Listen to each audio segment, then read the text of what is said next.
A Crealzo, sul luogo dell'incidente dove ha perso la vita Lea, la bimba di Altavilla, l'altra comunità esprime il suo dolore. Il sindaco ha voluto portare subito un primo vaso di fiori. Sì, era importante per me dare questo segnale.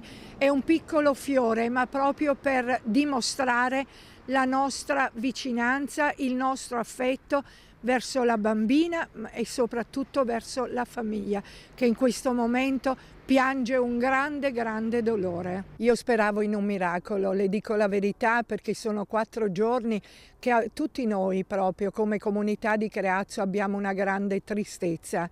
Io come mamma di una figlia, insomma, avere un dolore così grande fa star male tutti. Notizie che io purtroppo ho già passato per una figlia, anch'io per un incidente, quindi posso capire questi genitori, mi dispiace tanto. Tanto ci vorrebbe un po' più di, non so come dire, per questi signori che bevono, che fanno. Mi dispiace tanto per la famiglia, mi dispiace proprio tanto perché so cos'è. Noi ci troviamo tutti nella famiglia, se bene che non la conosco, però ci facciamo tutti. Subito, una dopo l'altra, le scuole nei 2 comuni hanno issato la bandiera a mezz'asta in onore di Lea.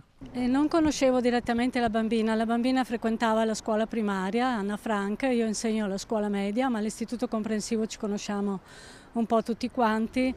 E alla notizia della tragedia che è successa già domenica, i ragazzini sono rimasti, anche i più grandi che ho io, sono rimasti proprio addolorati, smarriti, perché queste sono cose che non hanno una spiegazione, non dovrebbero succedere.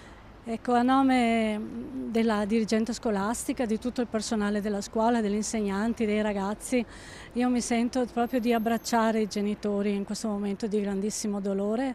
È un abbraccio proprio affettuoso e la vicinanza nella preghiera. Il dolore è grande, si figuri anche per gli amici, per i bambini. Certo. La bandiera mezz'asta è per lei? Sì, sì, la bandiera è proprio per lei. Un segnale. Sì, un segnale, il minimo che si può fare, poi si sperava un miracolo.